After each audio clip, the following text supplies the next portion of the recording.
Here, I'll show you this real quick. They really did do a great job of getting that stuff out. But here, I'll show you.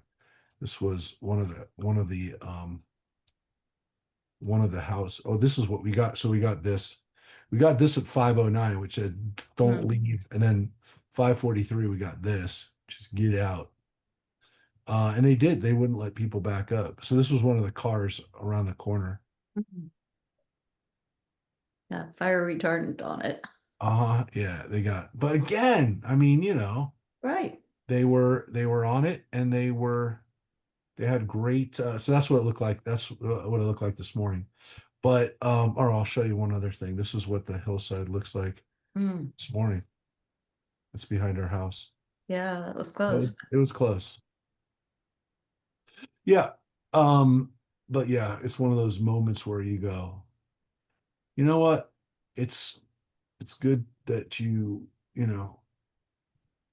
live in a place where, like I said, they had they had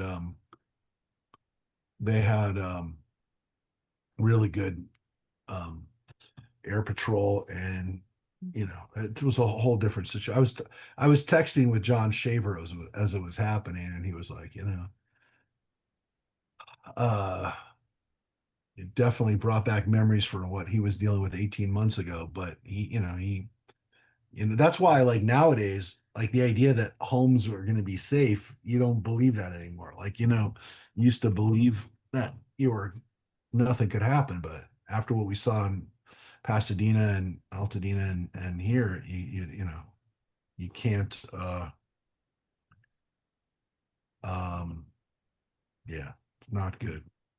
So, anyways, today, the Akedah, the binding of Isaac, it is a big day today because while we'll be off for the next few weeks, we're going off at one of the most climactic, dramatic moments in the entire Bible. This is a scene that uh, has captivated people for centuries. They put it into art, not so much drama and other kind of media, but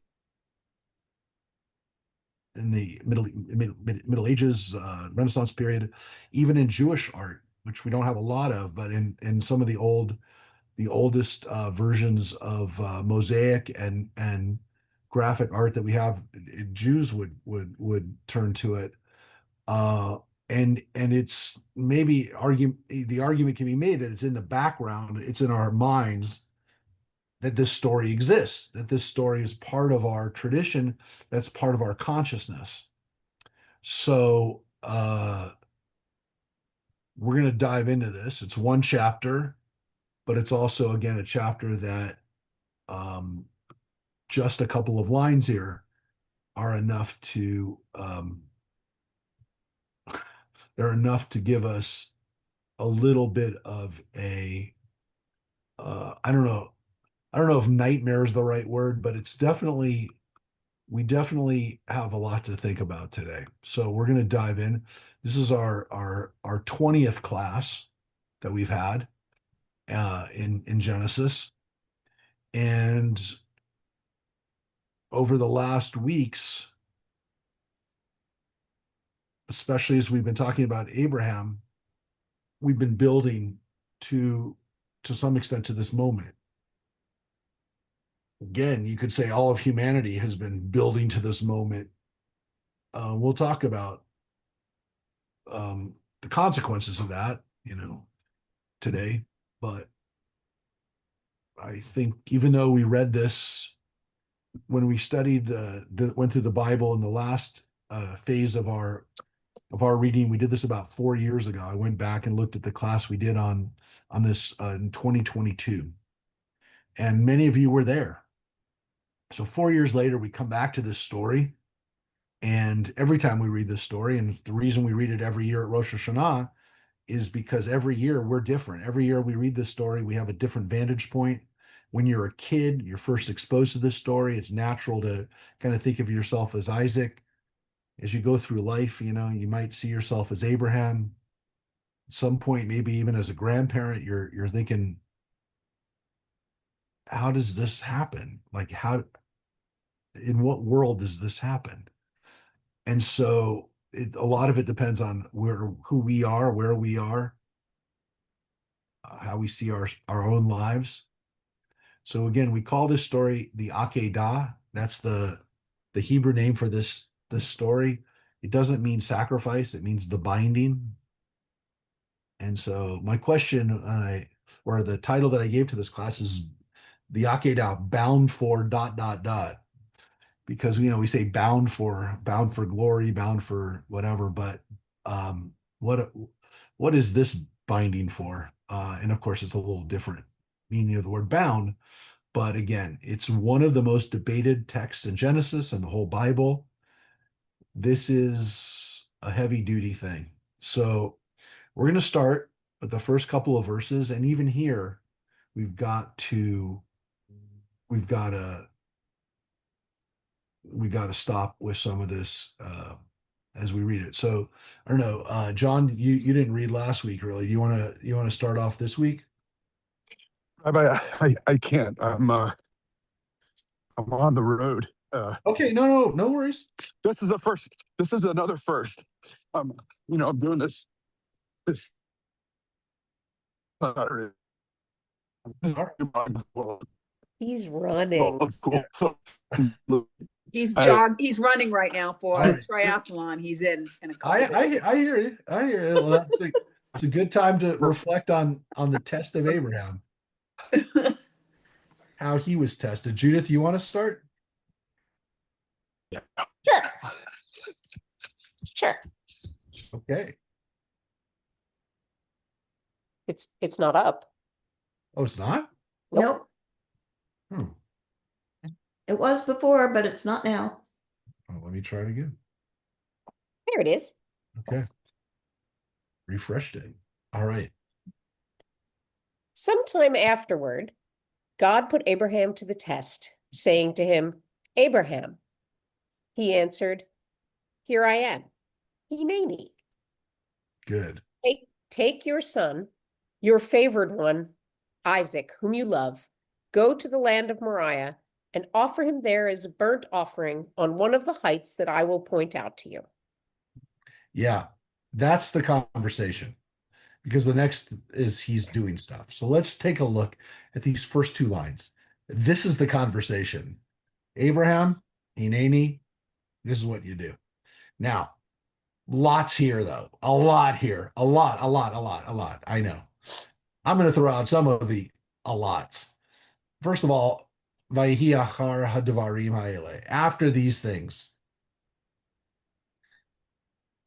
Yeah, the story of Avraham and Avimelech, the story of Isaac and Ishmael. I mean, we have no idea. We have no idea. Is it sometime afterward, 5 years, 20 years? Nobody knows. We have no idea, which of course is critical because we have no idea how old Isaac is when this scene happens. We'll talk about it. We'll talk about how old Isaac is. We will discuss it, but we don't know. And because of that, and because the next thing that we hear about is the death of Sarah at 127, it's anywhere from 1 year. Well, I would say 1 year after his weaning. So let's say the last thing we heard about was Isaac being weaned. So let's say he's 3, but anywhere from 3 to 37, because Isaac is Isaac would have been 37 when his mother Sarah died. She dies at 127. The next chapter it says that she died at 127. So again, I don't want to get into the authorship issues and where people would say, well, that was a different author, but we don't know. We don't know, but it's anywhere from like Isaac's 3, 3 or 4, 4 or 5 to anywhere up to 37. But that's a huge range. That's 30 years. We don't know. We have no idea. It doesn't tell us. It says after these things. Avram's put to a test. We know from the beginning. It's a test. Okay. So we know. We're told. We know. He doesn't know. It's a test. But we know it's a test. So the entire time we're reading this story, we know it's a test. That's critical because it's not that God ever is going to ask him really to sacrifice his child, but he doesn't know that. It's as a test. And then, as Judith very importantly, correctly did, translate the word hineni. It's translated sometimes as here I am. Also, it means a little bit more because we know when somebody says hineni, they're saying, I'm ready. Tell me what you need to do. I'm present. I'm here for you. It is the words that it's one word in Hebrew. It's a couple words in translation, but hineni means I'm present, right? I'm here. It is the exact word that God was asked to, when God asked Abraham, where are you? In the Garden of Eden, he never answers them. Adam. Right? Adam in the Garden of Eden is asked, Ayeka, where are you? And he says, I heard you were, I was naked and I hid myself. He doesn't even answer, right? He doesn't answer. He gives them a bunch of excuses, but he doesn't say hineni. The answer for Ayeka is hineni. He doesn't do it. Avraham will say the word hineni 3 times in this story. 3 times. And every one it's critical. But it's a super critical word because, again, Avraham is saying to God, what do you need? I'm here. I'm ready. And every time we see it in the Bible, it is a crucial word. There's an entire book called Hineni in the Bible, which is evaluating and bringing together the different Hineni stories. So that's huge, the word. And here, as I pointed out 4 years ago, is a horrible lack of translation. A horrible lack of translation. Go to the land of Moriah. Right? It says, go to the land of the land of Moriah. The problem is, how do you not translate the words Lech Lecha? How do you not translate that? That is the critical commandment that Abraham is called in, right? 10 chapters ago. It's hard to believe it was only 10 chapters ago. We've been reading it very thoroughly, and that's why it seems so long ago. 10 chapters ago, at the beginning of this journey, where Abraham is told to go get yourself to the new land, leave your father's house, it's the same command, Lech Lecha. And Lech Lecha is not the way it would normally be said.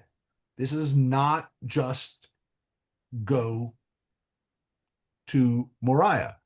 This is a very unique phrase. It's a very powerful phrase, and it should be translated with some attention. Would it be to look at that, go in these 2 cases? What popped into my head this time was "Get thee to a nunnery" from Shakespeare, Okay. right? So, as opposed to just, go down to the corner store, right? Is not Lech Lecha, Right. but it's more like "Get thee to a nunnery," if you will, or get out, Yep. go. It's a Yep. bigger go. Yep. I don't know. Is Floyd there? Well, wait a second. Mary, how does the King James translate go? Get thee into the land of Moriah. Get thee. It's a better translation, right? It's a more consistent translation with Lech Lecha. Go get yourself. Because in this translation, there is no go to yourself. There's no lecha. There's the go, but there's no lecha. They didn't translate it. Get you. So Get you. The stress on Lech Lecha is is you. you. Yes. So it's not there. It's not in that translation. It is, it's in the JPS, they translate it as go forth from your native land, which at least is not just go, but go forth. Also, probably not powerful enough. They're chapter 12 translation, but I'm guessing, Mary, by the way, if you want to flip back to chapter 12, it might say the same thing, get thee. Or And maybe what, it says go get yourself in chapter what 12. does our current translation do it the same way both ways, both places, or no? No, no, I just said That's so. what you said. Okay. So I'll show you. I mean, I brought it up just so I could, but I'll show it to you. Go for It it. says, get thee out of thy country.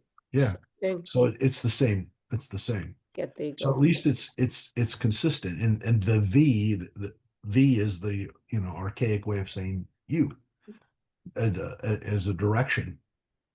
So this is a great way of, again, reminding people that the language of the Bible is very important. When we see words like Hineni or Lech Lecha, we gotta pay attention. We gotta wake up, and we got to know that something's going on here bigger than just a commandment to go on a journey. Now, So is Lech Lecha used other than in chapter 12 in here? That's a great question. I don't think it is. I'm not positive. I will look up real quick whether and again, the way to do that is going in a concordance, but nowadays with a computer, you can do it very quickly. I don't believe it is, but let me see. I don't believe I've ever asked that question before either. It's a great question. The All these years. I don't think I've asked that question before. oh, okay, there is one. 2 Kings 3:13. Elisha. Ali- Elisha says it in Elisha says it in the book of Kings. He's talking to King Yoram, and he asks him for help, and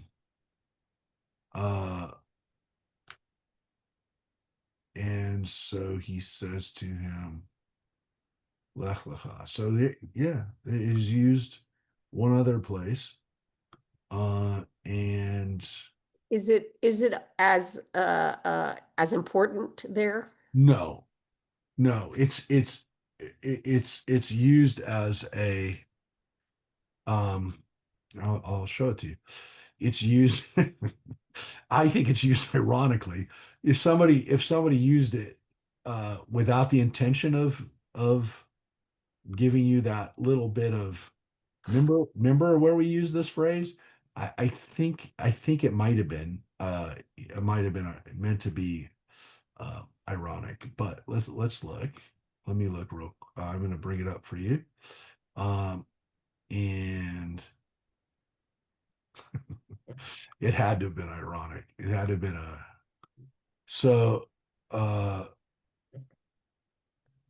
So the king of Israel and Jehoshaphat, the king of Edom, went to see Elisha. Elisha said to the king of Israel, "What have you to do with me? Go to your father's prophets or your mother's prophets." But the king of Israel said, "Don't say that, for God has brought these 3 kings together only to deliver them into the hands of Moab." And so he says to him, Lech Lecha. Well, it actually says Malach Lech. Lech, but Same. it's the same thing. So he's definitely kind of like he's telling him to get lost. Well, he's telling him go bother somebody else, right? And so it's definitely not used like seriously like this. This is like, this is a major journey that you're using. There he's saying, get out of here, go bother somebody else. So yeah, it's a good question.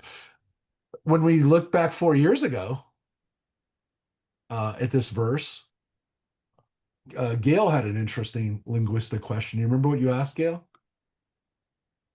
You asked whether, well, is Gail there? I don't see she's here. Thought she's here. Maybe she's not. No, Gail had a question about what does the word Moriah mean? Moriah.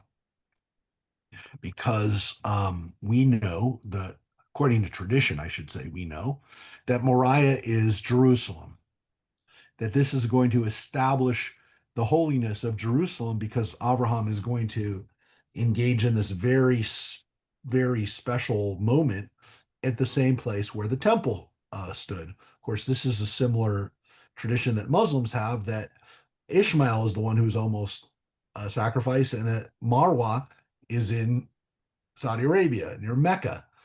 But This is all going to again go towards this. And Moriah comes from the word morah, like Torah, to teach, the place of teaching. Um, so we don't know but that this is Jerusalem. Mark, I thought Dome of the Rock is called Dome of the Rock because that's the rock underneath. I thought was supposed to be no. Not Ishmael. The rock is called the rock because I've seen the rock. according to Islamic tradition, the mosque is we don't have any evidence that Muhammad was ever in Israel, in Jerusalem. I mean, he was a caravan person, so he might have been, we don't know. But according to tradition, the Quran says that, and as it's been pointed out, the Quran does not mention the city Jerusalem by name, but it says that Muhammad goes on a midnight ride on his magic flying horse, Al Burqa, and the horse launches him. The journey begins from that mountain. So the Quran says it happens at Al Aqsa, which means the far away place, and they interpret that to be that rock, that mountain. So yes, that mountain is important to them because according to the Quran, that Muhammad takes off on a midnight flight, a miraculous flight on his horse from that spot. So that's the rock where that happened. Again, it was probably done by Muslim leaders who wanted to have a reason to have Jerusalem as a holy city, but it's not the Ishmael story. The Ishmael story was very much established. Abraham's journeys, according to the Quran, take place in Saudi Arabia. So, as I mentioned, the well where Ishmael cried and was rescued by the angel, the well of Zamzam, is in Mecca, in the area around Mecca as well. So, all of those spots around Abraham's life and legend, according to the Quran, all happen around Saudi Arabia or all around Mecca. So, yeah, that's why they do have a story of the Akedah, but the Akedah story there takes place in their area. But back to this area, to Moriah, we do not know for sure that Moriah is Jerusalem. The attachment to Jerusalem becomes very important. Obviously, Jerusalem becomes very important. And so Moriah, the more that's attached to Moriah, the more that's attached to the holy city of Jerusalem, the more important, of course, it becomes. And to some extent, it's like this is a place where God speaks to our ancestors, so it's very important. Look, we know that most of the places that are mentioned in the Abraham narrative, most of them are in the Negev. Most of them are in the south, right? They're in the area around Beersheba. They're in the area maybe of Hebron, which is, the Judean mountains, but southern part of the Judean mountains. Beersheba and Hebron are not that far away. Mile-wise, I mean, they are in our minds because Hebron is very much in the West Bank and is surrounded by, it's Palestinian territory, and the Negev and Beersheba is very much like one of the more important cities in Israel because it's the desert community that, Israel is trying to use as a future, a city of the future, and a city that, for those of us who stayed in Beersheba a couple of years ago or whatever, a year and a half ago, you can see that Beersheba still has a long way to go to become a city of the future. But that being said, it is very much part of Israel.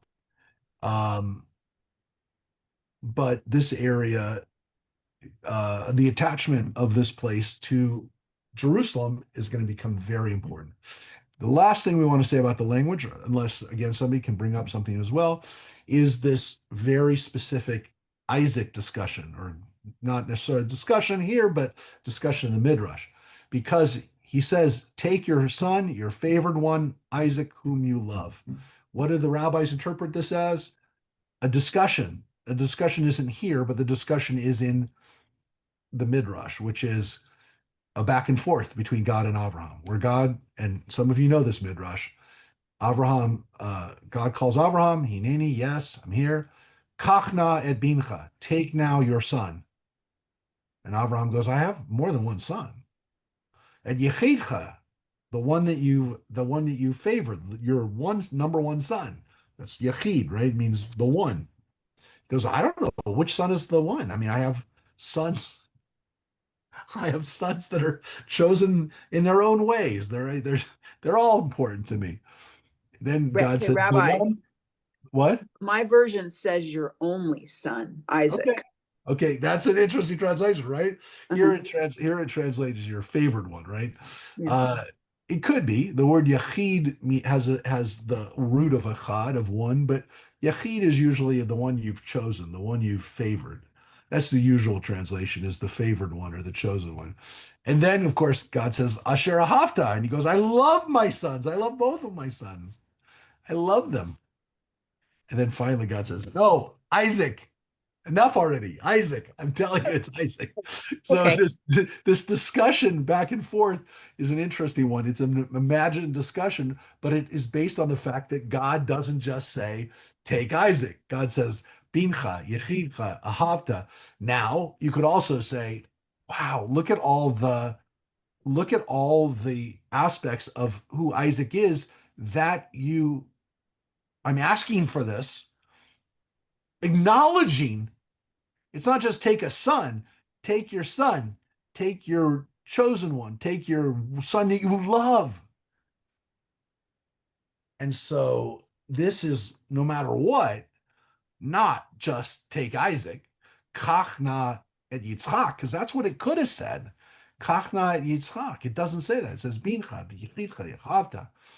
Then Yitzchak. So there's a buildup there, which is interesting linguistically, because again, it really shows us that this was a major moment.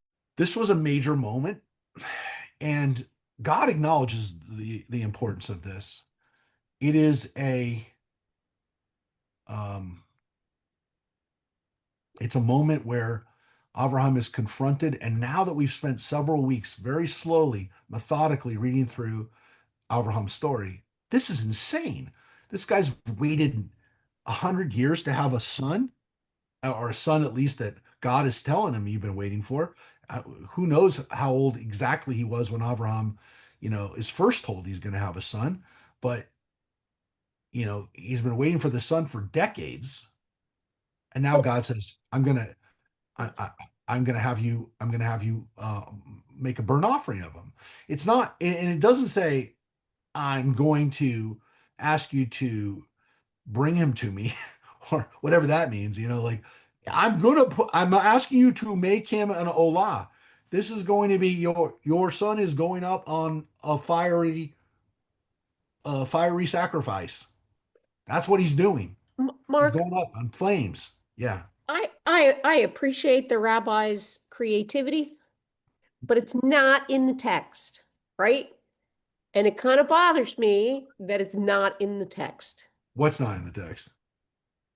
Abraham's objections. Oh yeah. Oh yeah. Oh well, that's That yes. bothers me We immensely. haven't gotten to that part yet, but yes, the problem is that Avram says nothing. Avram never says why. He defends rapists, Yes. if you will, Yes. and inhospitable people, but Yes. not his son. Yes. So that's the question, right? That is the big question. How does Abraham say nothing?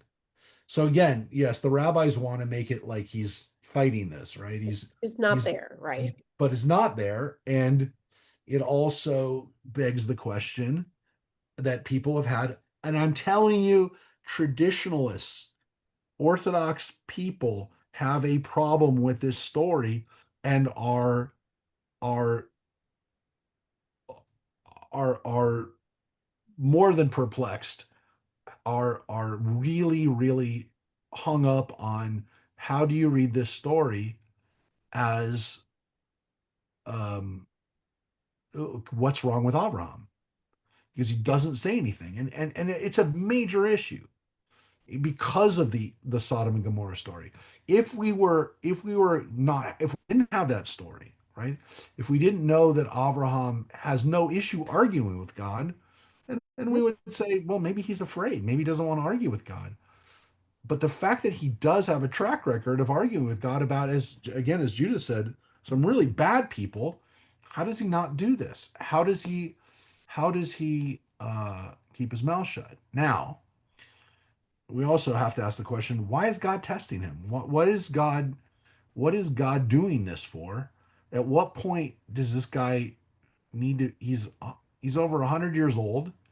Why is God messing with him right now in the first place? Now, that's where the rabbis and where we who've been reading this stuff pretty carefully can say, well, yeah, maybe Abraham needs to be tested. We know that just in the past story, he does the thing with his wife again, um, pretending that she's a sister again. Abraham maybe needs to be tested. Maybe Abraham, uh, you know, his lack of I mean, well, look, he's considered a man of faith, but there's definitely points where he doesn't show he has faith. God never told him, hey, you're going to have to tell people that she's your wife, that she's your sister. God never tells him you need to go down to Egypt because there's going to be a famine and you need to live there. God never does that. None of those things are things that God told him to do, and he did. And the sages, our ancestors, said, hey, maybe Abraham does have a problem. Maybe Abraham does need we need a little clarity on whether he really trusts in God. So it's possible, it's possible that, he's made some mistakes that they need a little clarity. Is he really ready? These are all uh, things to think about, which is, again, as Judah said, the big question on our minds is, why does he say nothing? Doesn't say anything.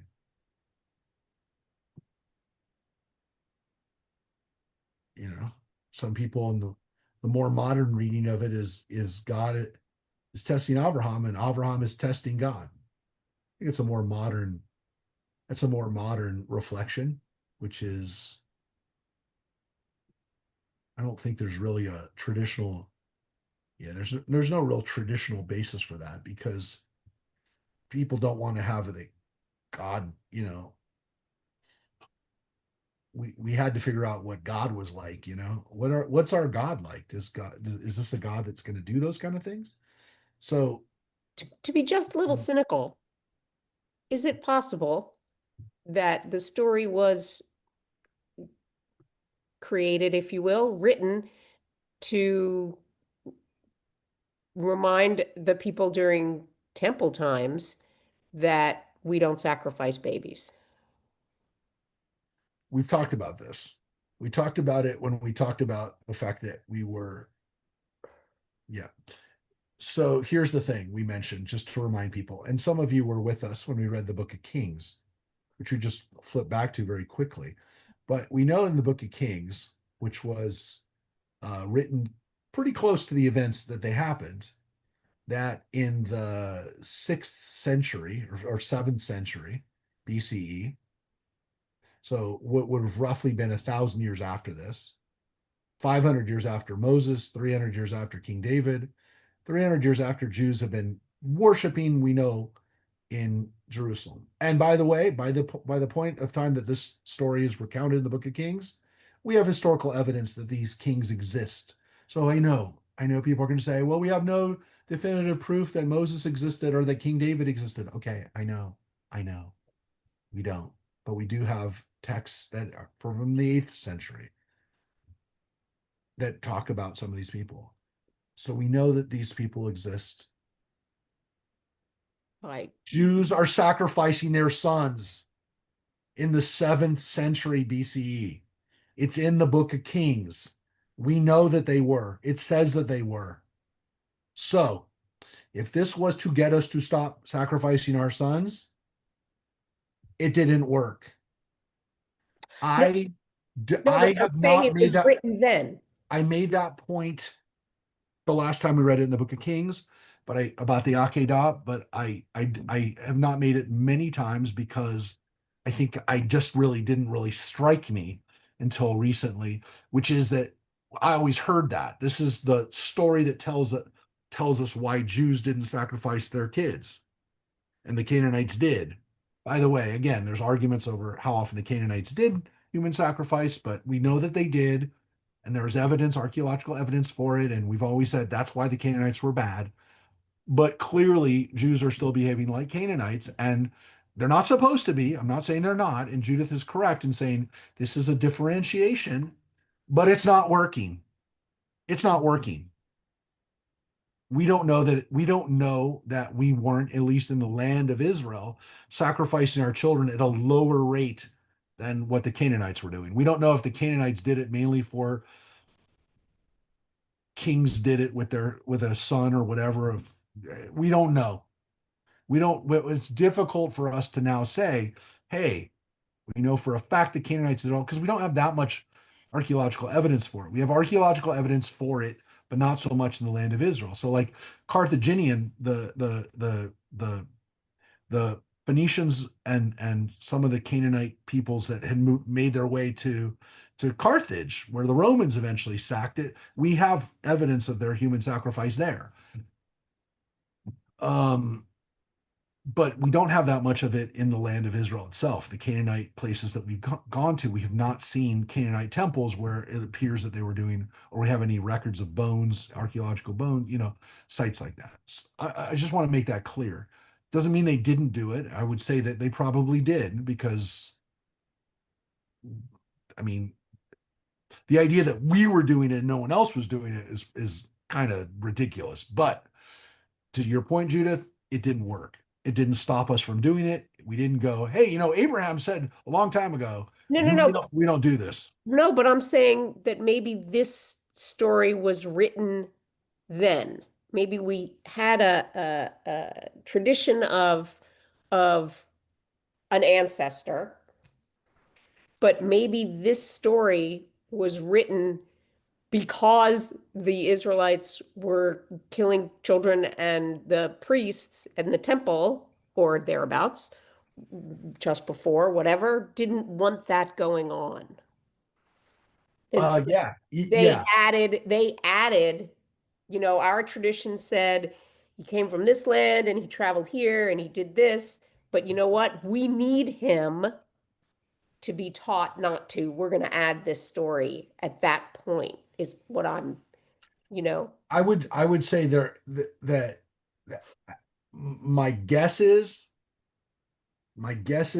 that this is not a polemic against human sacrifice, in the sense that like we'd like it to be. We'd like we and you can make the argument, yeah, well, it wasn't written that much before the 7th century, so maybe like this is why it's here.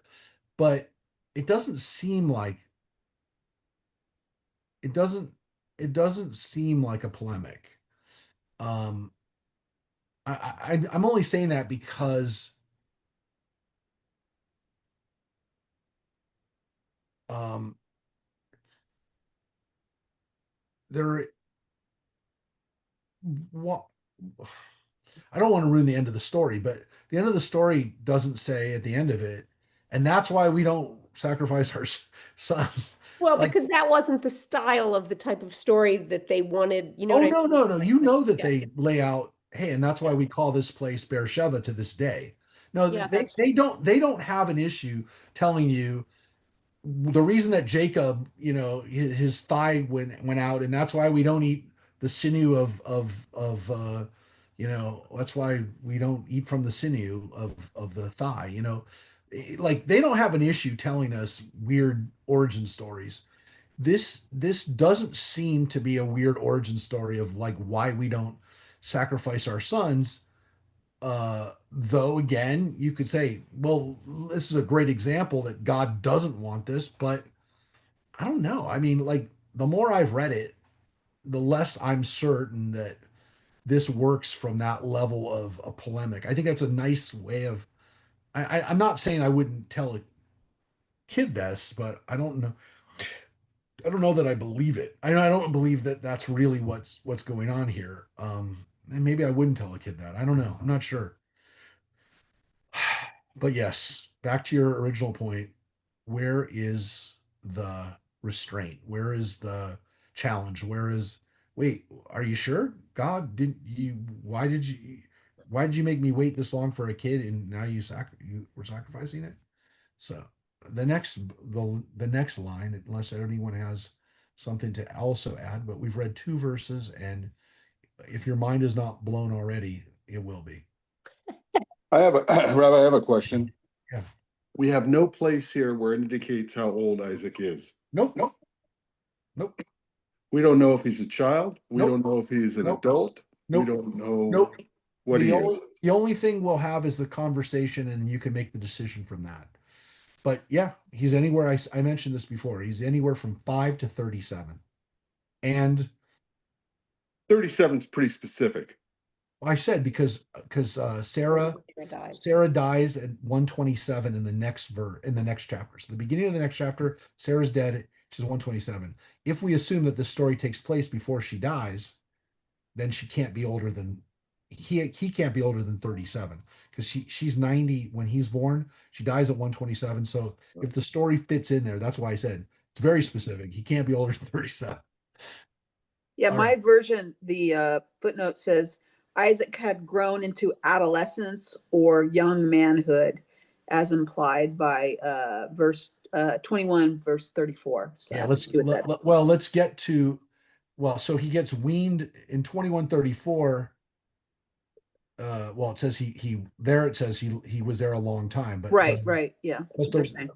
the party he's weaned, right? So it says the child grew up and was weaned. That's the last thing we know about him, and then it says time passed, so we don't know.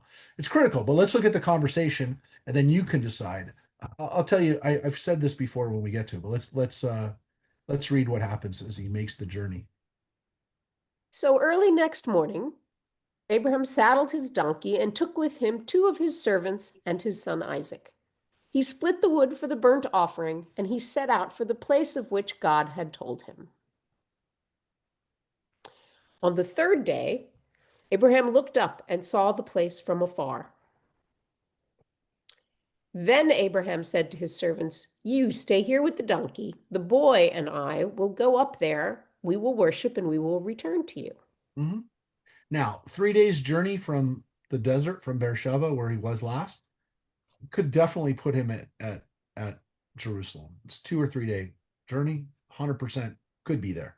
Could be in that region. Could be Bethel. Could be any of those areas in the heartland of the today Judea and Samaria, the West Bank, whatever you want to call it. That area, the heartland of the Jewish people. That was where he went. And it says he went with 2 other people. Now, we forget that part. We sometimes don't talk about the 2 other people. The Midrash, of course, doesn't like the fact that they're not named. So in the Midrash, they are Ishmael and Eliezer, the 2 other almost children of, well, Ishmael was a child of his, but the almost in heirs, the other heirs. So one of the reasons why they like that, of course, well, who else would Abraham trust but his inner circle? And of course, wow, look at the drama of this. The 2 of them are going up with the next inheritor, if you will, the one that is actually going to inherit, and it looks like that kid's about to be taken out. So in the Midrash, Ishmael and Eliezer are going back and forth, going, "Hey, we're going to be able to split this inheritance. Avraham stuff is coming to us now." So they start getting excited, right? So the Midrash has them already counting the money. So Avraham sees the place from afar, and the drama of this, of course, is that he sees the mount where he's going to go up, and at that point he says to the servants, "Stay with the donkey, and I will take the boy up there." And again, the words that he uses for the servants, he calls them Na'arav. I don't know why you translate it there as servants, where in the other place, in three words away, it says Na'ar, meaning the boy. A Na'ar is usually a young person, a youth, a teen, maybe, not a child. It doesn't say a child. And earlier, again, they're called Na'arav. They're called the two youth. So calling them servants, I think, is a little bit of a stretch. I don't know what your translations, Glory. What does your translation have there? Youths or servants? Hold on one second. Which verse? Where are we at? In verse 3.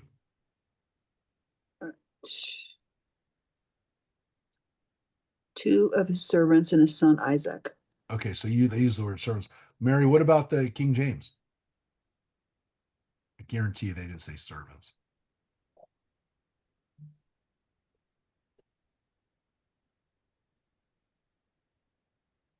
In verse 3, Mary? Or in verse 5? Likes looking.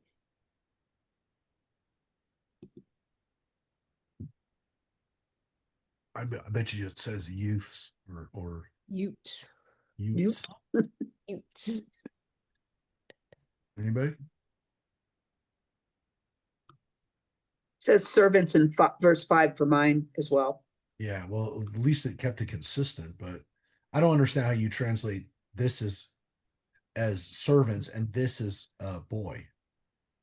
I don't get that. It's the same word. Does JPS do it too? Well, this is the JPS. This is the older JPS. I don't know if the newer JPS did, but this is the 86, I think, JPS. Yeah. Well, in for verse 5, he said, Rabbi, Yeah. I'm looking at Mary's books, and at verse 5 it says, "And Abraham said unto his young men." Yeah, young man. Okay, there you go. That's pretty close to youths. Yeah. It does not say they're servants. Okay, so that is the implication maybe, or it's the interpretation, but it's not what it says. It's the word na'arav, which means teens or knaves or youths or whatever you want to call them, but not servants. Avadav are servants. So, anyways, so he tells the servants, "You're staying here. You're not going any further." Right? I'm taking the boy up there, and it says we will worship there. That's the word that's used. Nishtachaveh, we'll worship there, and then we will come back. Now it says we will return. And so the implication here is that Abraham at least is telling everybody that they're going to come back. So let's read what happens. Does the Midrash do the youths in the Midrash, do the youths say anything else? Yeah. Yeah, they say I'm saying- No. they say our dad's not going to come back with that guy. We're free of him, and We're now free. we get to split the inheritance. Yeah, it's not a good scene from this. They're not worried. They're not worried about Isaac. They're like, yeah, baby, this is payday. Wow, we did not see this one coming. So yeah, no, it does not paint them in a positive way. All right. Now this scene is pretty powerful especially in the art and the way it's depicted in art. I have a barking dog. Let's see how it goes. Abraham took the wood for the burnt offering and put it on his son Isaac. He himself took the firestone and the knife, and the two walked together. Yeah, the fact that Isaac carries the wood, uh this was a major image in the artwork of especially the church over the years.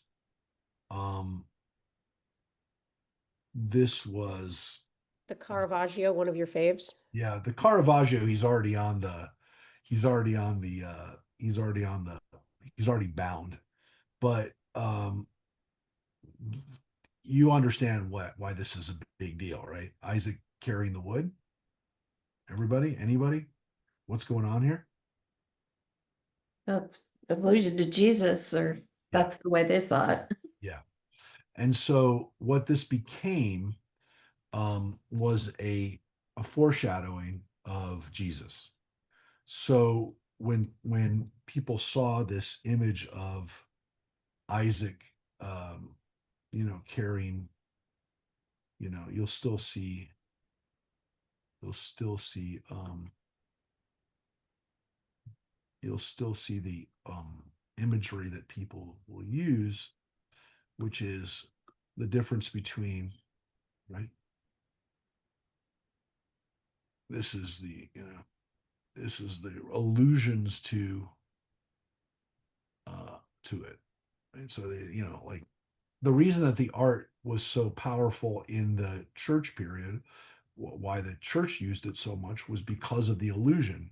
People didn't have to paint a picture like that today. That's like for the dumb, the dumb people of today that need to see, they need to see the picture put right next to each other. The picture of Isaac carrying the wood, everybody knew what that meant.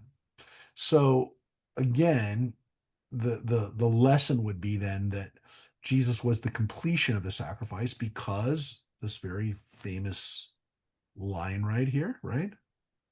Read it, Judith. Did you read this part? Yeah. Then Isaac said to his father Abraham, "Father."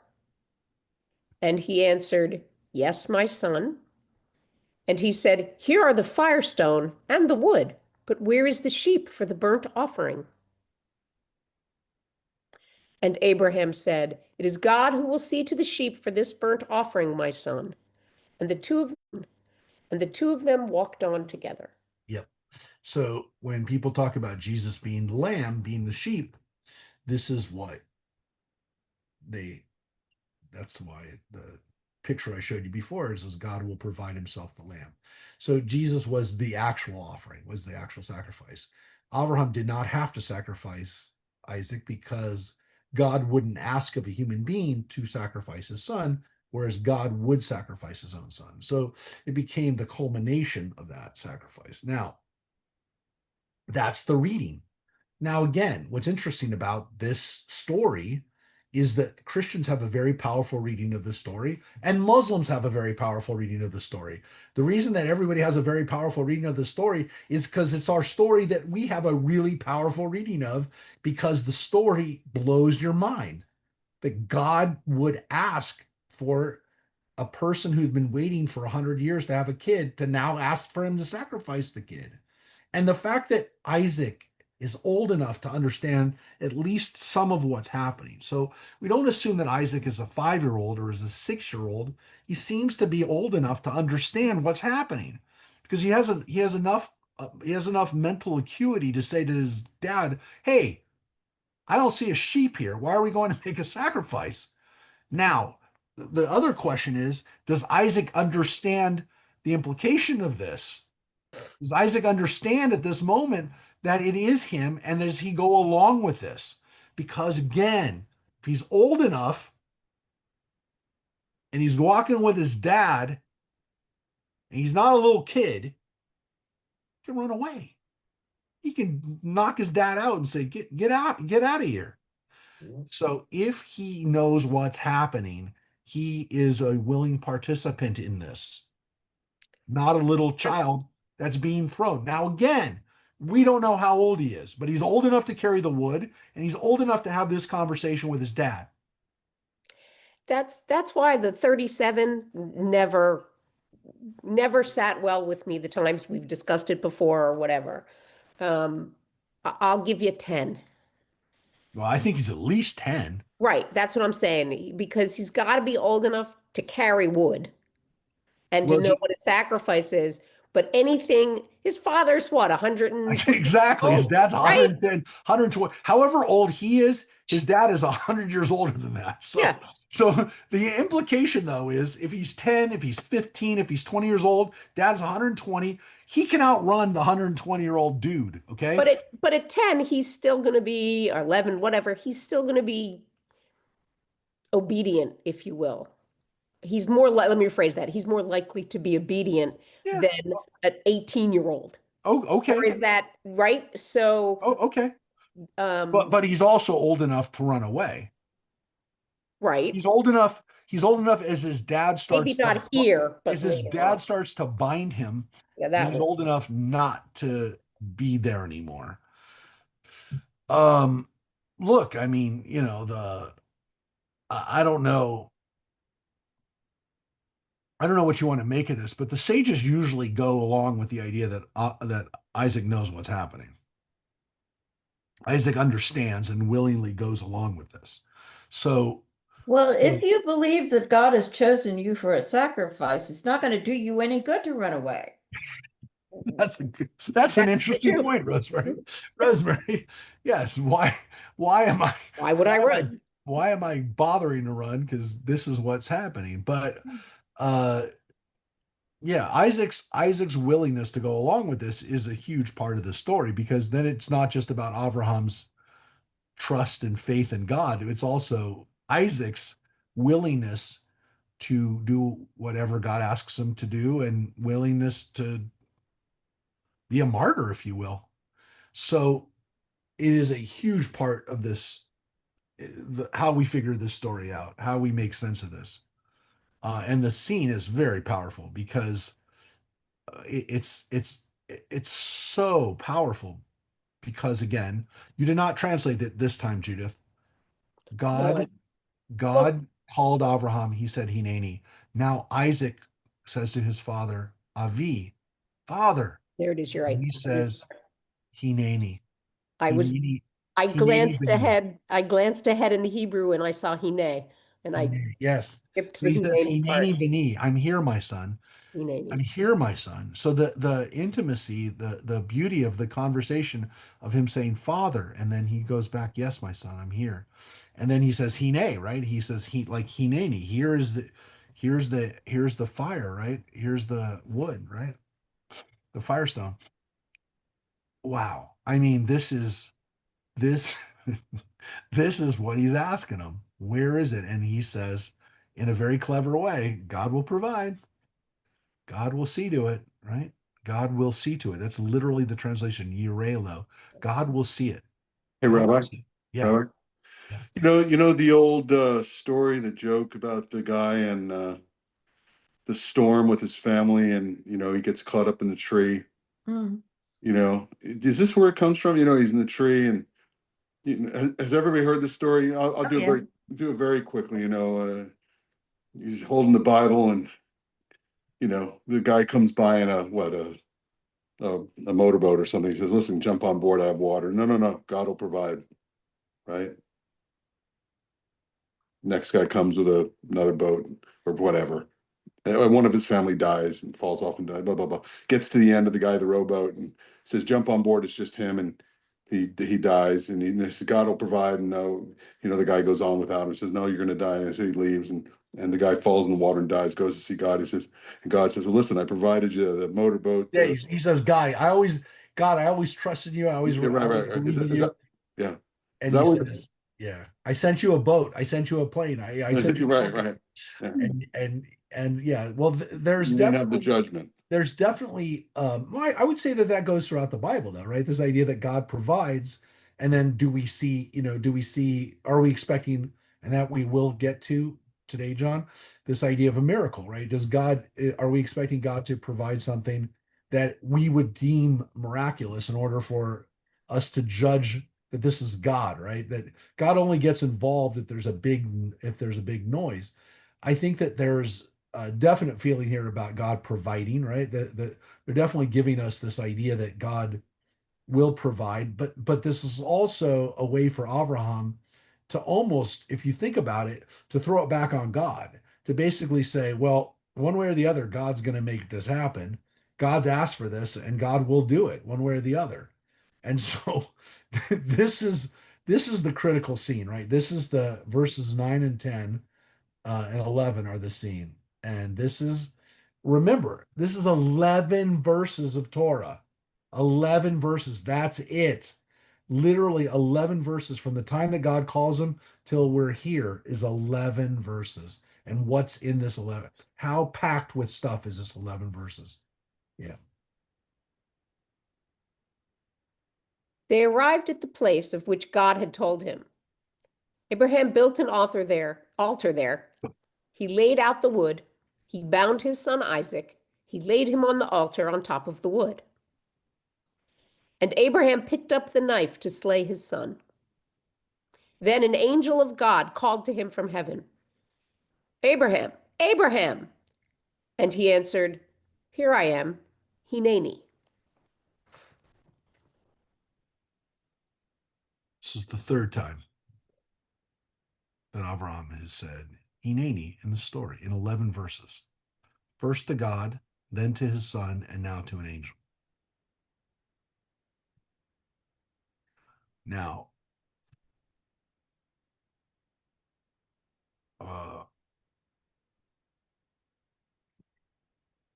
what do you think of this?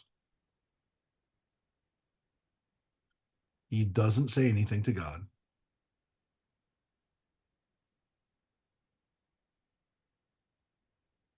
He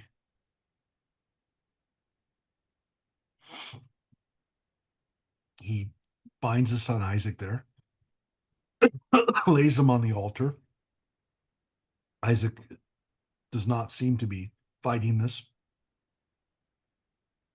And Avram has the knife over his son.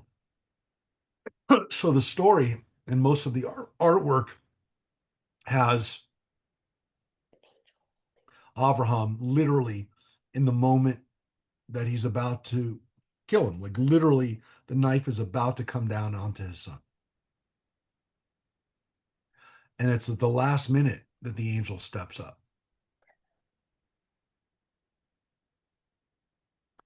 If you will, John, this is actually the reverse of the drowning story, because here it's almost a game of chicken.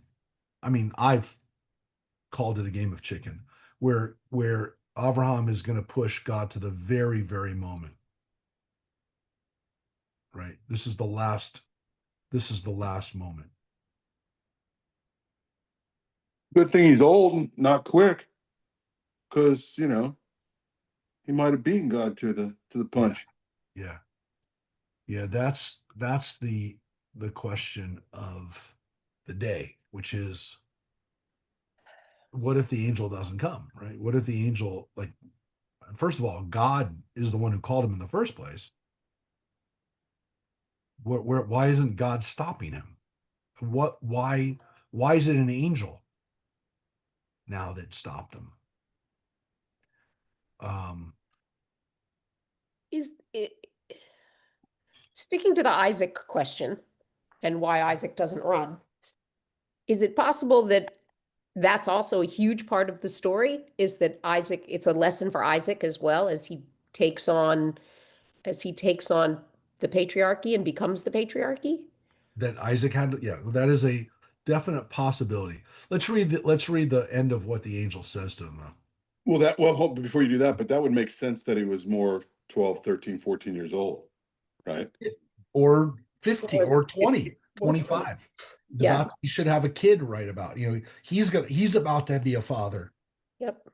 Let's read He's not married yet. Right. Right. Not married. He's going to be married in the next scene, chapter. in Yeah. the next chapter. Yeah.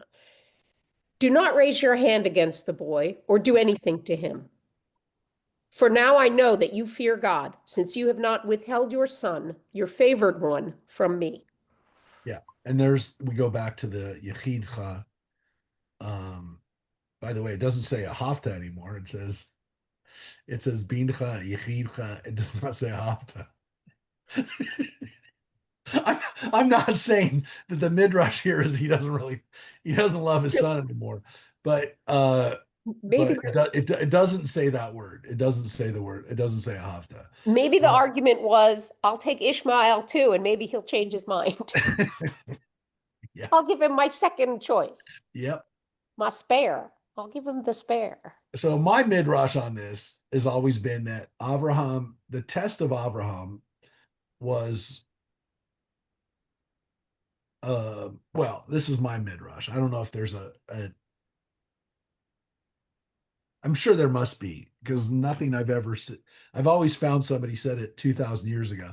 But here's my takeaway from it is that the reason that Abraham says 3 times Hineni is the first time God is calling him, and Abraham says Hineni, and we already know Abraham listens to God. Abraham doesn't seem to have an issue listening to God. Like, he can listen to God. The second time he listens to his son, and while he listens to his son, I would say to some extent, he he I don't want to say he obfuscates, but he doesn't really tell his son the whole truth. Uh, and the angel, to some extent, represents a place where God and humanity come together. What's an angel? It's God manifesting itself, God's self as a human in a human form. And when Abraham finally understands that you don't just listen to God, you got to listen to people, and the manifestation of that is the angel. That's why God doesn't come down, because again, the question is to some extent, why is God not sending? Why is God sending an angel? Like some people have taken the stance that Abraham kind of failed because he didn't argue, and so God doesn't want to come down because Abraham, he passed the test, but he didn't get an A, right? He passed the test from the standpoint of showing faith, doing what God said, but did he really show that he understood people, that he's going to listen to people, that he understands it's not just about listening to God, but it's about listening and caring to people. I mean, the midrash for me exists in this way. If a religion tells you that you only listen to God, you can do anything. You can kill people. People running around killing other people are generally saying, God told me, God said that these people need to be destroyed. If you don't see humanity, if you don't listen to people, then you literally have a religion of zealots that are just listening to God. But listening to people means that you're also care about, you can make the argument, what God created, which are people. And so you need to also care about the people. And so Abraham maybe doesn't have that fully worked out yet, but we're supposed to have that worked out. That's why, for me, the takeaway isn't we're not supposed to sacrifice people. That's like a given to some extent nowadays, but it's actually that we have a religion that cares for people, not just for God. If the religion is just about God, it's missing the point, which is that it's got to be people too. It's got to be a manifestation. It's not just about listening to God, listening to people. So that's my midrash.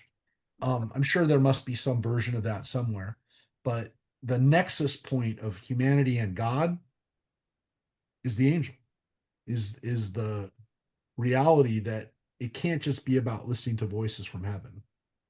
So that is my midrash. That's my midrash on it. Also, God doesn't talk to me a lot. So maybe if God talked to me a lot more, I'd be like, no, it's all about listening to God. You only listen to God. But something tells me that can't be right. That can't be right, because um that then religion's like, it's not, then it's only about God. Then religion is only about listening to God. I don't know. It's my Jewish takeaway. It's probably because I was raised in a faith, or at least a version of the faith that I believe it's most versions of Judaism, is that we're not listening. We're not out there trying to hear what God's trying to tell us.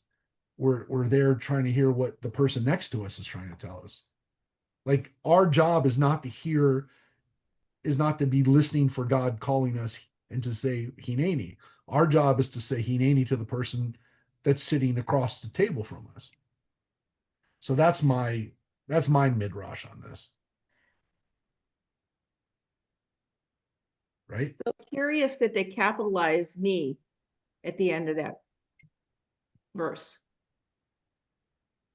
Mimeni, because the me is God, right? Not the angel, it's God, right? So God, the angel is speaking on behalf of God. So God, though, as I said before, in Genesis, the angels are literally the speaker, and God is the microphone, and everything that comes out of the angels' mouths is God. So when the angel says from me, he's meaning from God. The fact that God speaks about himself in the third person is also not uncommon, but this is, yes. But it is interesting that it's an angel. Like I've always said that you gotta deal with that. You've got to deal with the fact that But it's still really important. I mean, it's not like it's a God, miracle, it's a but God divine doesn't. message. But God doesn't show himself to anyone until Moses. They just hear him or see him in angel form. Well, it's difficult to say Right? that because when God visits Abraham with the message that you're going to have a baby with maybe the other angels, we're not clear whether God is one of the angels or God is, because the other two angels go away and God is still talking with us. It's difficult to know. I mean, Wouldn't they say though? They talk about Moses, Moshe all the time. God also appears to Abraham at night in chapter 15. I don't know. I mean, that's definitely a vision. It's a nighttime. I don't know. I mean, it's difficult to say how God appears to people in Genesis. God definitely appears to Adam and Eve. But what about, I don't remember the timing of it. What about once they eat of the fruit? Does he appear or does he just begin speaking to them? um, We don't have to go down that No, that. no, no, no. It's a good question. I think I think, is he just a disembodied voice, or does he actually uh or does he actually say something or does he In the actually say, garden. he says to them, it says, well, look, I mean, to me this is pretty much, they still see him after they eat. Well, it says they heard the sound of the eternal moving around the garden at the breeze, and it says he hid from God. The assumption is But that God's still there. God's still there, Right, right. and but he does say, "I heard the sound of you in the garden." So she says, "Where are you?" And then of course, he doesn't say. Well, he says, "I hid." He doesn't say where he is, where he is. I mean, his answer isn't, "Hey, here I am." His answer Right. is, I hid. "I hid." It's very different from this, Right. which again, everybody has said, it shows human development. It shows that somebody's ready for this new relationship with God, which again, maybe doesn't need human sacrifice, but I would also argue, like you said, didn't quite get rid of it, but we do have a better expectation of what God wants from us, right? We do have a little bit of understanding that we should care about other people, that Abraham at least seems to understand justice. But again, did he pass the test? Did he get an A? Did he get a C? I don't know. You It know says what? it says it says, I know that you fear God, right? I know you fear me, but did he pass the test? I mean, the assumption, of course, is yes, he did. He passed the test because he shows he fears God, but he's going to do whatever God tells him. But like he already, so then he proved it when he first went off, when God told him Lech Lecha, and then he didn't prove, then he's like giving him reason not to believe it, and now he's done it again. I mean, like, I don't know. But God doesn't speak to him again, does he? In the Torah? No. No, there are no more conversations between God and Abraham. Yeah, John. No, I wanted to do a little deeper dive based on what you said about being a test, and so I just did a quick search, and Uh-huh. I didn't know, right? I wouldn't know unless I did this research about what Rambam, right, Maimonides has Uh-huh. indicated, which is very interesting. It wasn't a test, right? Not for God at least, because God's God, so he already knew what was in Abraham's heart. That's what Maimonides is saying, right? Well, that's going to get to the. I promised that we were going to talk about John's miracle stuff. That's typical Maimonides. That's typical rationalist Maimonides, who's like, why do we have stories like this? Like Rambam doesn't like stories like this, really. If you really want to know, any time where people have to do stuff like this, Rambam is not like doesn't love this. So Uh, Maimonides and I would get along well because yes, yes. we The would have whole had a nice the whole beer. My father loved Maimonides. because he's a rational person Right. who's looking for rationality and not this kind of messiness. He wants a rational, you know, Rambam was an admirer of Aristotle, right? These were all uh, influenced by Arab philosophies, which were rediscovering the Greek philosophers, and they loved Aristotle. They loved this idea that there is a system, that there's a plan, that it's all in motion, and stop messing around with these stories of crazy supernatural stuff because it's all there and it had to have been there because why would God do something that God already knows the answer to? So, like he answers the question. He answers the question by if God's omniscient, there is no test for him. And of course, that takes away the drama of a text. The whole purpose of these stories is to put us into the frame of mind of going, wow, yeah, people, and all the things we say, people haven't changed. Look at what we can learn about this, how people have a conversation. The little midrash I just threw out to you, that this is about listening to people and not worrying about always listening to God, all those kind of things. Yeah, they're all here, but so look, Rambam knows that the purpose is to teach a lesson. He knows that, but again, this idea that God doesn't know, he's like, that's ridiculous. And also, you know, if you peel back one little baby layer, I mean, he argues that if Abraham even had a fraction of the doubt, right, that if he thought God was a hallucination or something else, right, he would never have agreed to slaughter his beloved son. In other words, his faith was he was so sure, right? Yep. I don't know. That's the way I read into this. That it was, the prophecy. I mean, it was just Abraham was completely free of doubt, right? Yep. And Well, so they're very interesting, right? again, But back then, taken in the totality of the other times that Avraham doesn't seem like when Avraham's telling Avimelech in the previous story, yeah, she's my sister, leave me alone. It doesn't seem like he thinks God's gonna God's gonna necessarily help him. But no. I don't know. And all of that makes me think the test was for Isaac. Okay. But yeah, I mean, that's another way of reading it, which is, yeah, Isaac needs to have this. Though again, in the midrash, the traditional reading of this is not that Isaac came out of this okay, right? The idea that the midrash has in this is that Isaac trembles for the rest of his life. That Isaac literally stammers, can't see, can't.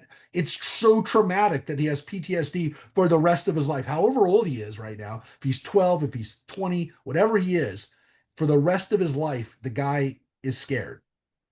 Now, one could argue, wait, that makes perfect sense. You have your father standing over you with a knife to kill you. It's going to cause psychological damage. He didn't kill him. He didn't hurt him. He didn't draw blood. But that's a pretty scary thing to see. And you're living in a world where God had to test your dad? I mean, at any level of this, you can understand why And a God Isaac you is can't see. traumatized. Now, Isaac will talk to God, so it's not like he doesn't get a version. And again, Isaac is, of all the patriarchs that we're going to get into, because we're going to read them in a few weeks. So we're going to read the 2 stories that he's in, because he's only in like literally 3 chapters. He's completely an unknown patriarch. He seems like he's, at least in the tradition, he's a good guy. He's actually, for us, in some ways, the patriarch we're supposed to be the most like. But part of that, by the way, too, is the victimization that Jews have lived with. We'll get to it, but this scene is all about it. The Akedah is the story of Jews being almost killed. Isaac is the ultimate martyr. He's the ultimate Jew who's almost killed for being Abraham's son. And so Isaac becomes the example of what Jews live with on a daily basis, which is, are we going to be killed? So this is why Isaac, to some I don't know extent, that I've ever heard you say that before. Yeah, I mean, what is Abraham humanity and Isaac are the Jews? Abraham is the Abraham and Jacob represent versions of Jews that we would maybe like to be, but Isaac is the Jew that we are. With the caveat of me saying that that's the last 2,000 years. That was the reading of Isaac. That's why Isaac is such a popular, not that Avraham isn't a popular name of Yaakov, but Isaac was very popular as an example because of his willingness to be martyred. Whether he was willing or not, he was almost martyred. And so he becomes, to some extent, the most Jewish of the patriarchs because of that. And so he is, we're going to get to it when we get to it. Isaac lives the longest. He's the only one married to one woman. He's the only patriarch who never leaves the land of Israel. There are a lot of reasons why our ancestors said Isaac was the best, but he's not the best from the standpoint of being in control of his life. He is, unfortunately, and again, how much of this was Jews Feeling out of control. Yeah, just projecting their own vulnerability, their own lack of control, their own constant, is this the day we're going to die? Is this the day is this our last day in this world? All right, so let's read the kicker to this story. Yeah. When Abraham looked up, his eye fell upon a ram, caught in the thicket by its horns. So Abraham went and took the ram and offered it up as a burnt offering in place of his son.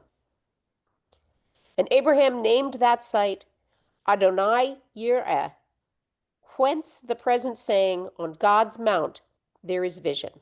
And so that's an explanation for why the place is called Adonai Yireh, which is, again, the God will see, or God takes care, God will provide, God will see to, right? Do we ever hear Jerusalem called that? Not really. Interestingly, I don't know that, that's one of the main names that people call it, but If it's ever God used will, as God a will provide. epithet. Yeah. Okay. Yeah. The angel of God called to Abraham a second time from heaven and said, by myself I swear, God declares, because you have done this and have not withheld your son, your favored one, I will bestow my blessing upon you and make your descendants as numerous as the stars of heaven and the sands on the seashore, and your descendants shall seize the gates of their foes. So you get a repetition of the promise, right? That you're going to have a lot of descendants because you did this. Because you've shown that you have faith in me, I'm going to give you so many descendants, which you've already promised, by the way. All the nations of the earth shall bless themselves by your descendants, because you have obeyed my command. And there's the nations of the earth shall bless themselves. What we had from Genesis chapter 12. So it's come back around. So here's the way the story ends. And this is a very strange way for the story to end. Abraham then returned to his servants, and they departed together for Beersheba, and Abraham stayed in Beersheba. Yeah. Where's Isaac?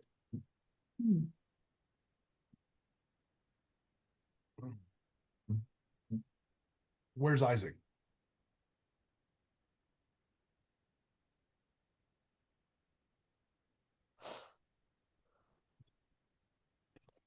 It's not there. Well, could that be that? So Judith, you asked the question, does God ever speak to Abraham again? After this moment? There's another question. Does Isaac ever speak to his father again? Nope. We don't have a conversation ever beyond that conversation, which is the only conversation that we get, which Because is Eliezer goes to get Rebecca. we never have a conversation between Isaac and Abraham again. The only time we ever see Isaac with Abraham again was when he came together with Ishmael to bury their father.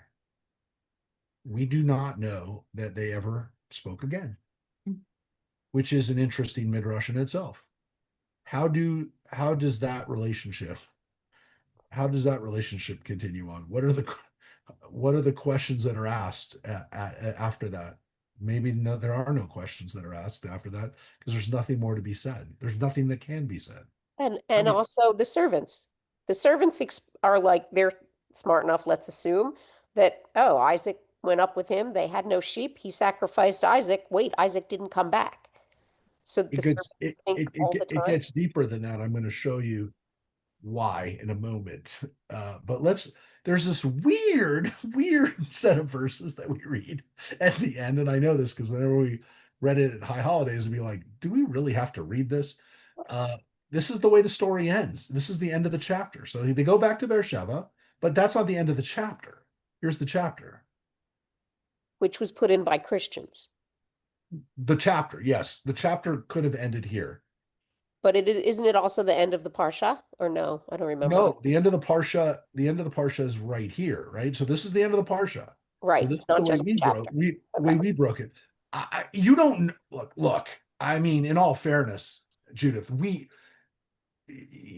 going to give you the traditional answer for why we have this little bit here, but you could very easily make the argument. This is literally an example of, the P author, them popping a P author text, because this is pure P. This is begat, who got who had kids, and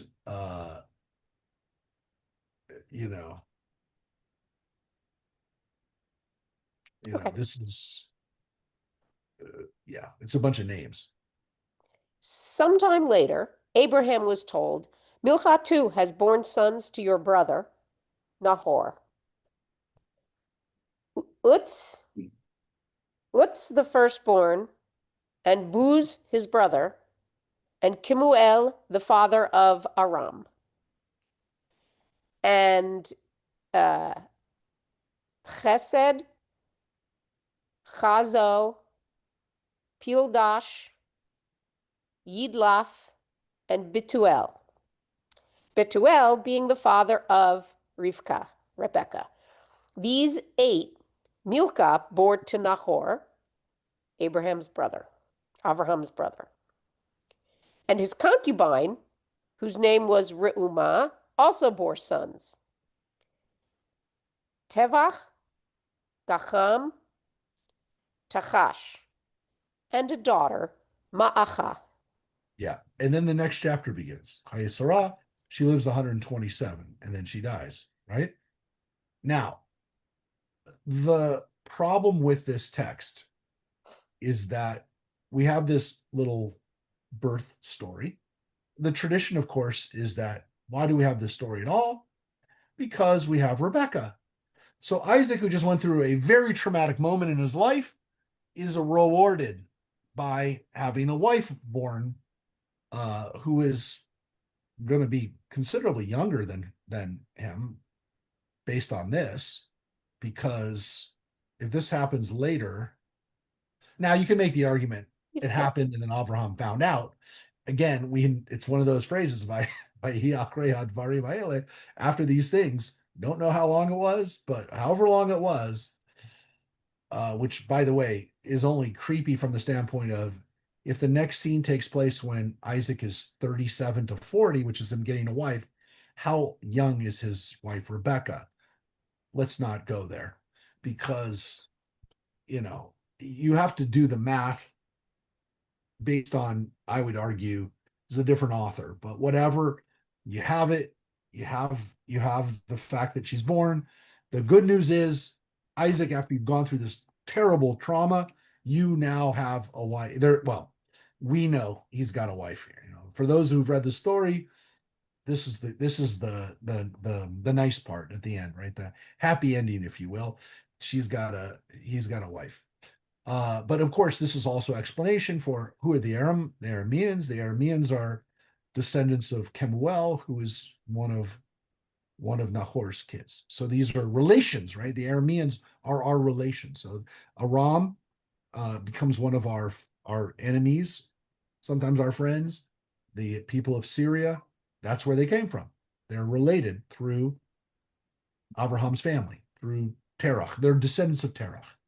So that's there, and that's the end. And of course, Chaye Sarah, the next chapter, the next parsha, begins with Sarah dying. Now, the Midrash goes that, yeah, Isaac doesn't come back with them. For whatever reason, Isaac does not want to go back, can't go back, isn't ready to go back. He doesn't go back. Sarah sees them coming back without Isaac. Sees the servants coming back, sees Abraham, there's no Isaac. The Midrash is that Satan, already doing mischief, by the way, this isn't just Satan as the devil's advocate, this is Satan doing stuff that's not nice. Satan says to Sarah, he sacrificed him. He did it. He's done. He's dead. Isaac's dead. And Sarah believes it because she knows that Avram's going to listen to God. So now this son that her whole life was having a son is dead. And Avram killed him. And she dies. That's how she dies. She gives up the ghost. Done. I can't live anymore. So she dies. And that's how she died. Now, doesn't say that here. Doesn't say that's what happened. But it does say that he doesn't come back with him. And in the next chapter, she dies. So again, it could have been 20 years later. But if that also then would mean that if this happens when Isaac, if this happens when his mother, right before his mother dies,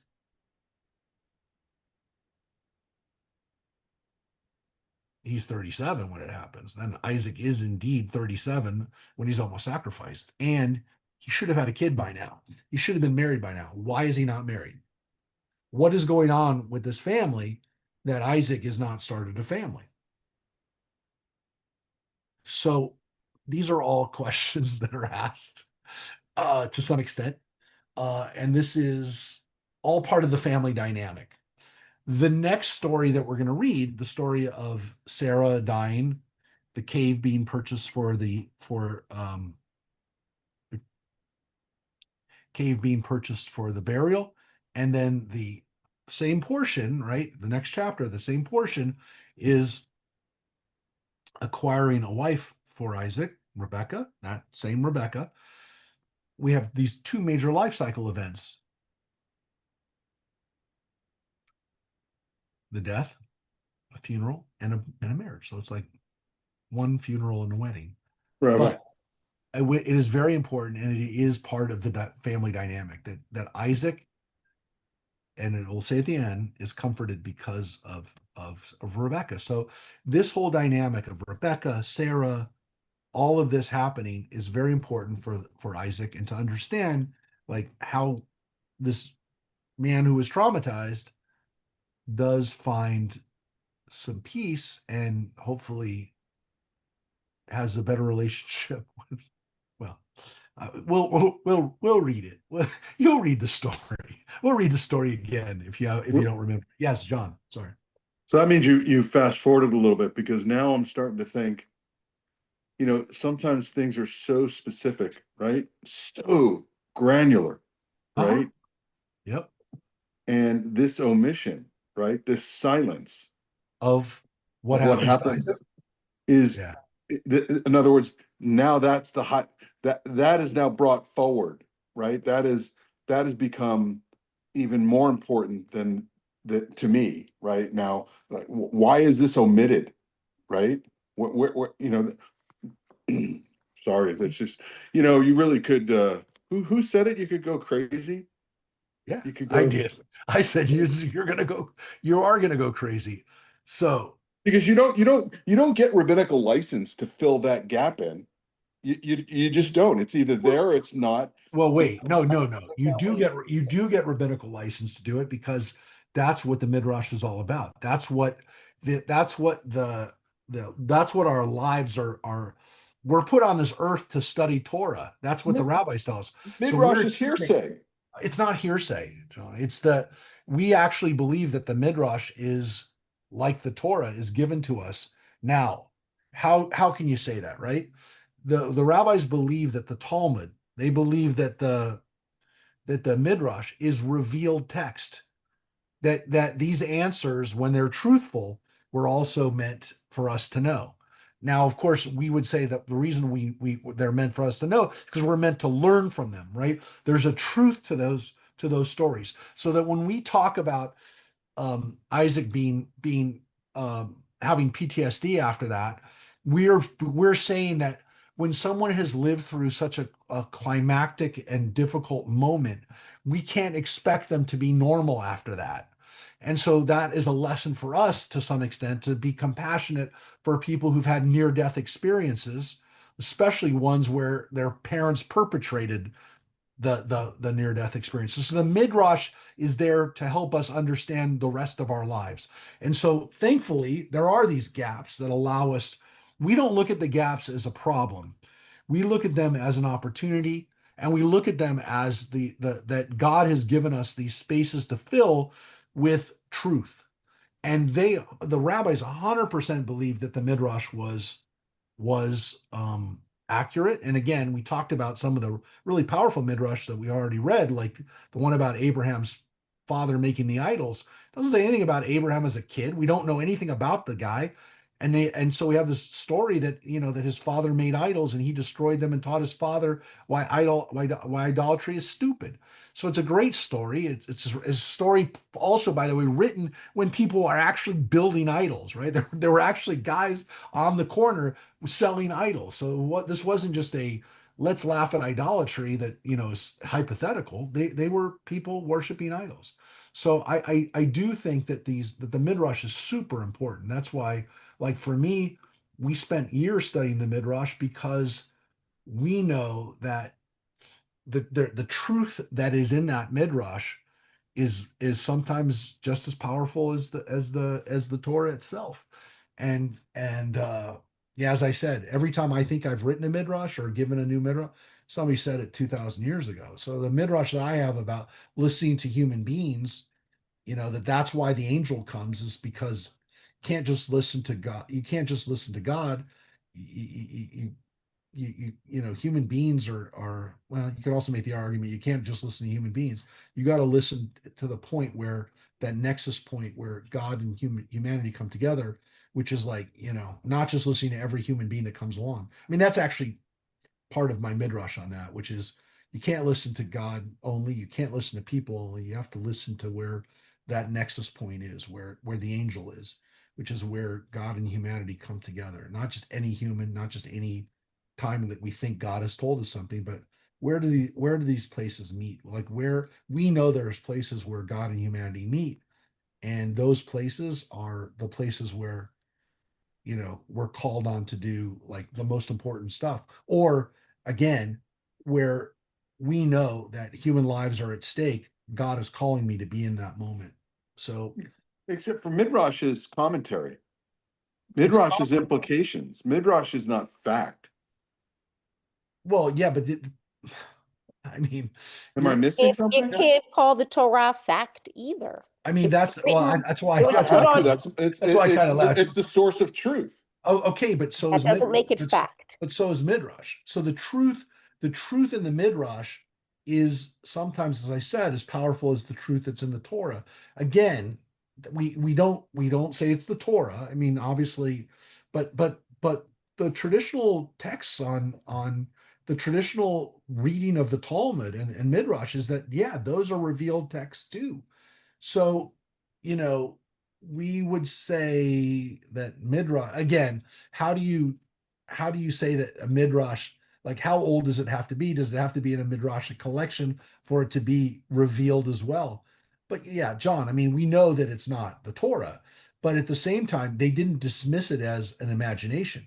They didn't look at midrash as that's just a legend that you've told. Mm. They didn't look at it that way. They still don't look at it in the Orthodox world too. If you tell someone it's in the midrash, that you don't you that doesn't mean hey that's a story. That means oh it's a revealed text that is true and happened. Like it happened. So the story of Abraham's father's idol shop happened. They don't believe you can't just say, well, that's a midrash. They won't say that. They say, oh, that happened. It's in the midrash. It's not that it's that it wasn't found in the Torah, but it was found in the midrash. So it was always true. It just not there. It's not in that source. That's the way they look at it. So Okay. yeah. It's All right. I just wanted to bring so up that to back though to finish, the omission is just so like now it's just like hitting I me in the know. side of the head. I know, but I want to because I said that I was going to get to this, and today we actually talked about it about John's the thing that John raised about miracles, specifically the Rambam in particular. I want to just add this because the miracles here, obviously, in this story is the angel. But and by the way, I'm going to get to that. So Maimonides would say that miracles um, were part of the design from the beginning of creation. They're always the sea was going to be split during Moses's time, but it already the lanes, the place where it was split was already there, and that's actually based on something that Judith mentioned not too long ago, which is a text from the Talmud, which it's from Avot, um, that there are things that God created at the twilight of creation, right at the end of right as Shabbat was about to start. God made the last few things. We call them the things that were created at twilight on Friday night, right on the first Shabbat. So that like the Moses' staff that does the miracles, the places where the sea parts. Like of course a lot of these are in Exodus, but the ones that are in Genesis, one of the ones is this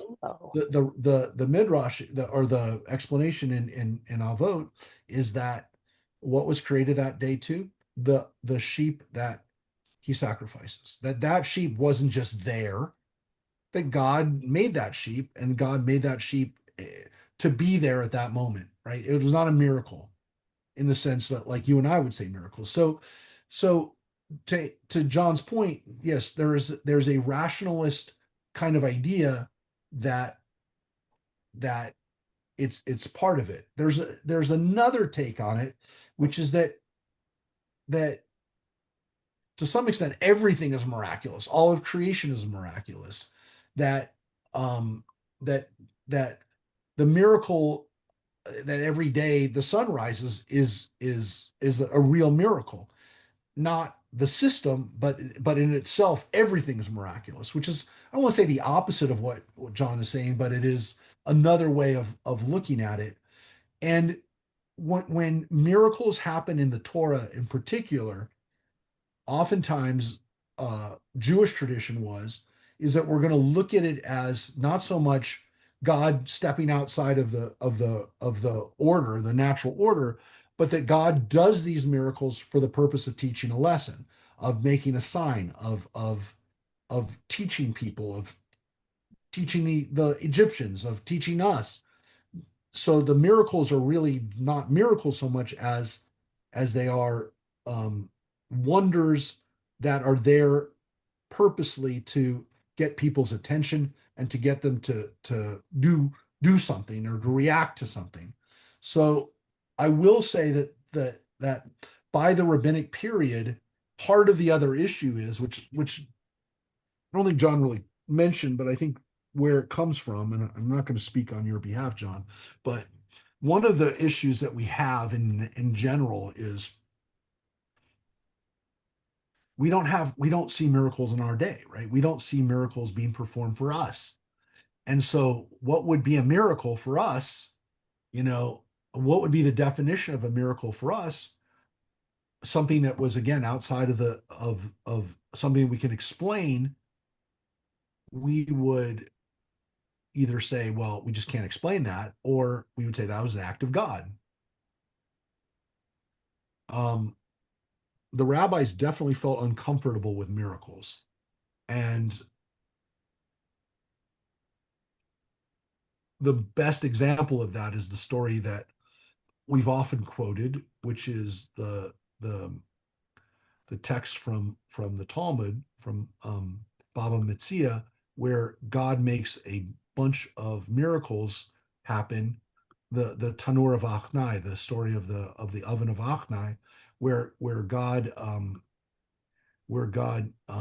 makes miracles happen, right? Where they argue about it. Rabbi Eliezer says, "Hey, if this is according to my, if I'm right, let the carob tree, get uprooted, and it gets uprooted. It flies 150 feet, and some say it was 500 feet, 600 feet, and the rabbis say we don't learn from that. And then Eliezer says, if it's according to my, then the stream is going to go in the opposite direction if I'm right, and it does, and they say we don't. And then it says, let the walls of the study hall, and it starts to fall. The study hall starts to collapse, and the rabbis stop it from happening on the other side. And of course, according to this is why the walls of the study hall are messed up, because of this rabbinic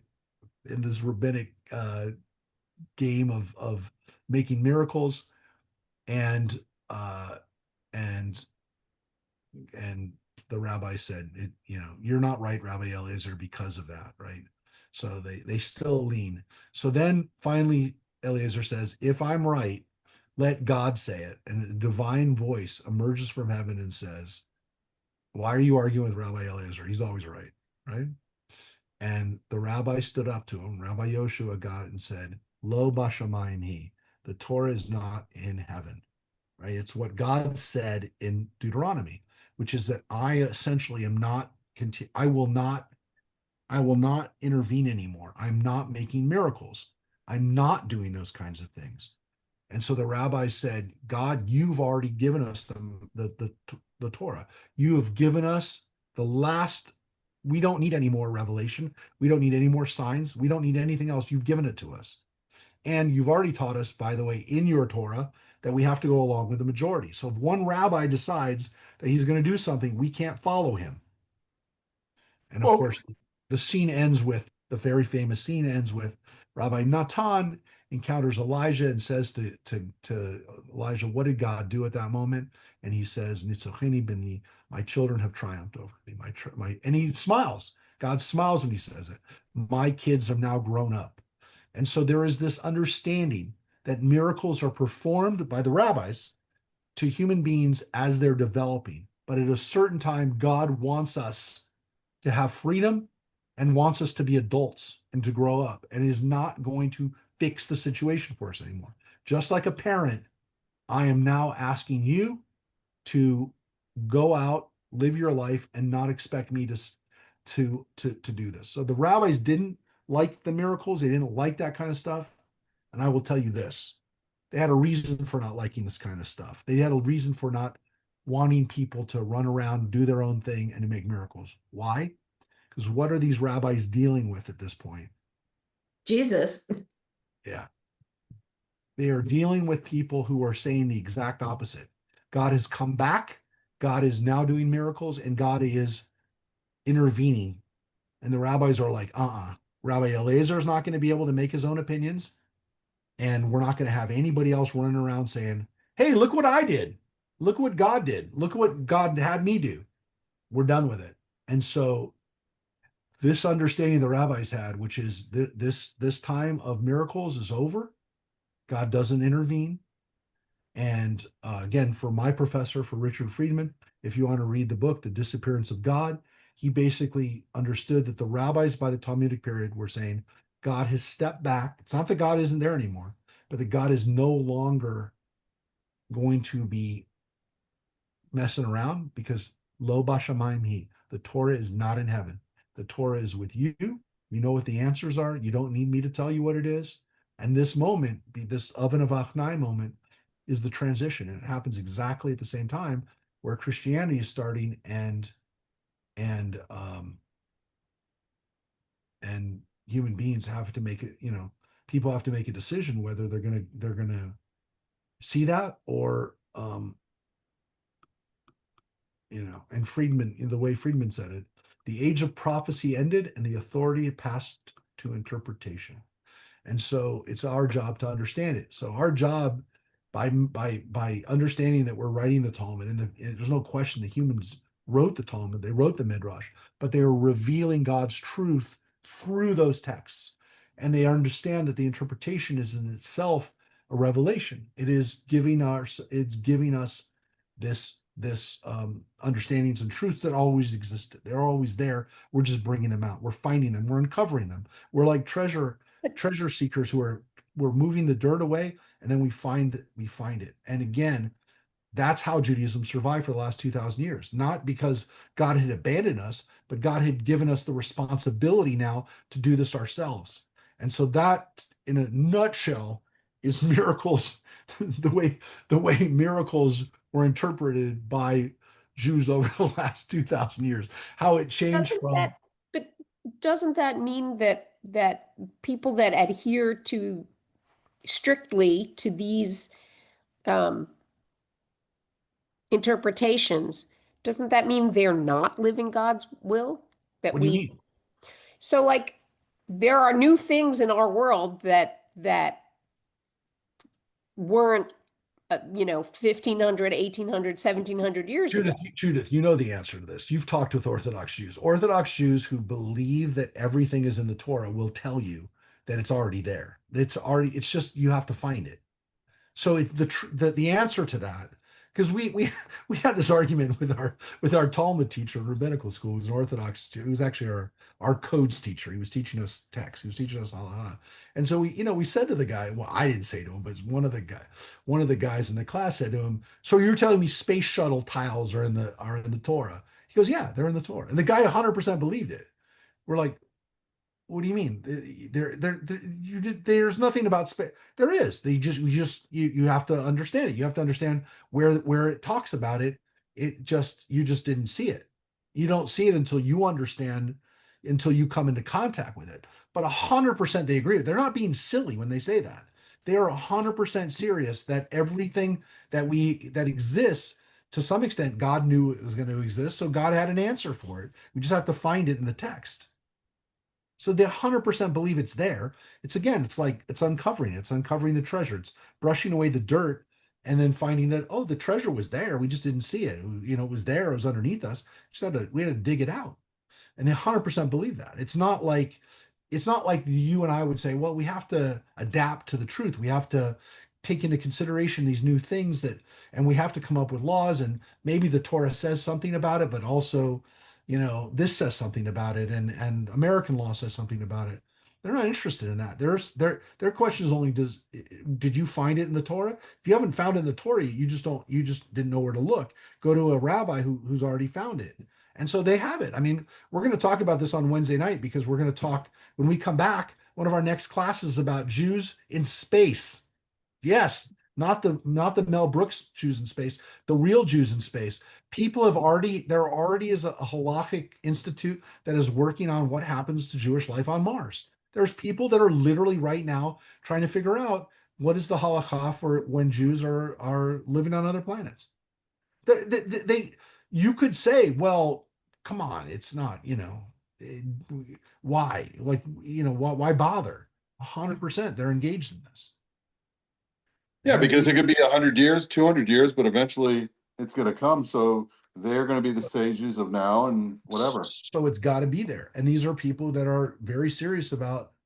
I'm gonna send up the link for people who want to watch it before our Jews in Space class in 3 weeks. But yeah, I'm fascinated by it because I do believe that there's going to be. Look, I believe that Judaism is better prepared for the future than any other religion because we have no issue with taking our faith to other planets. We have no issue understanding that, yeah, there's going to be we're going to have to figure out different things. We're going to have to figure out how to celebrate holidays that, when we don't have a sun and moon and planets around us that mark the time the way we do.